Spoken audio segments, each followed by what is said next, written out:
ঢাকা ইউনিভার্সিটিতে আমরা যখন ফার্স্ট ইয়ারে ছিলাম তখন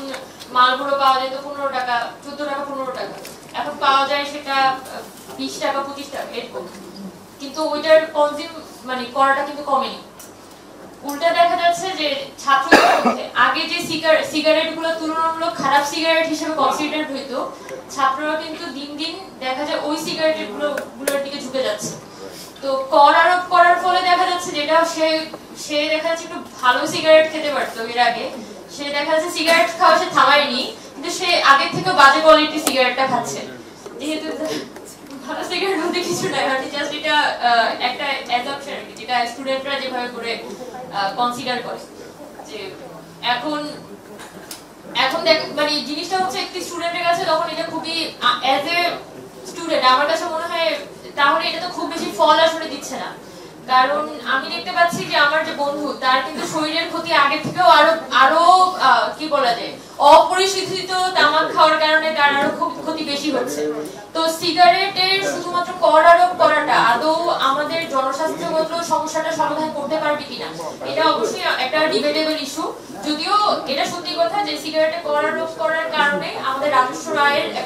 একটা বড় অংশই আসে, এবং তামাক কোম্পানি যেগুলো আছে তারা যখন সরকারের সাথে লবিং করে তখন কিন্তু তাদের এই লবিং এর একটা বড় গ্রাউন্ডই থাকে এই করের বিষয়টা, যে যদি এখানে মানে সরকার যদি কনজাম্পশনটা কমিয়ে দেওয়ার দিকে হাঁটে তাহলে তো সিগারেট থেকে যে করটা আসছে সেটা আস্তে আস্তে কমে যাবে। তো মানে এখানে আমার খুব বেশি কিছু বলার নেই, শুধু আমার অ্যাজ এ স্টুডেন্ট কিছু ইনসাইট হতে দেওয়ার ছিল যে আমি যখন আমার ফ্রেন্ডদেরকে দেখছি যে আসলে কর আরোপ করার ফলে সে ঠিকই 10 টাকায় অন্য কোনো সিগারেট খাচ্ছে, যে সিগারেটটা হয়তো আগে 5 টাকায় পাওয়া যেত, কর আরোপ করার কারণে দাম বেড়ে ওইটা 10 টাকা হয়েছে, এবং ওইটা আরো বেশি আনফিল্টার্ড এবং ওই সিগারেটটার কোয়ালিটি আরো খারাপ। সো তখন আমার মনে হয় যে এই কর আরোপ করার ফলে তার তো কনজাম্পশনটা কমে নাই। তো নিশ্চয়ই এখানে আরো অনেক পদ্ধতি আছে, যেটা লাস্ট যখন তামাক নিয়ন্ত্রণ আইন নিয়ে কথা হচ্ছিল তখন কিন্তু সিগারেটের কনজাম্পশন কমানোর ব্যাপারে কথা হয়েছিল মূলত, এবং মানে অনেকগুলো পদ্ধতি নিয়ে আমাদের কথা হচ্ছিল যে প্যাকেট সিগারেট বিক্রি করা, ক্যাম্পাস এরিয়াগুলোর আশপাশে যাতে হচ্ছে সিগারেট বিক্রি করতে না পারে এই ধরনের ব্যবস্থাপনা রাখা, তারপর দেখা যাচ্ছে আর আমার সবকিছু মনে নেই, বাট ওখানে 5-6টার মতো পয়েন্ট ছিল যেগুলো আমাদের কাছে মনে হয়েছিল খুব ফিজিবল, বাট এখনো পর্যন্ত আমরা সরকারের পক্ষ থেকে তো ওই ধরনের কোনো কার্যকারিতা দেখিনি। তো আমরা শুধু একটা এক্সপেক্ট আবার তামাক কোম্পানির যে লবিং গুলা এটাও আসলে এত কি বলা যায় মানে এত জটিল করে ফেলে পুরো পরিস্থিতিটা। দেখা যায় সরকার একই সাথে তারা তামাক বিরোধী যে ক্যাম্পেইন থাকে সেটাকেও এন্ডোর্স করে, আবার তামাকের এন্ডোর্সমেন্টও করে, মানে একই সাথে তারা সবকিছুর এন্ডোর্সমেন্ট করে,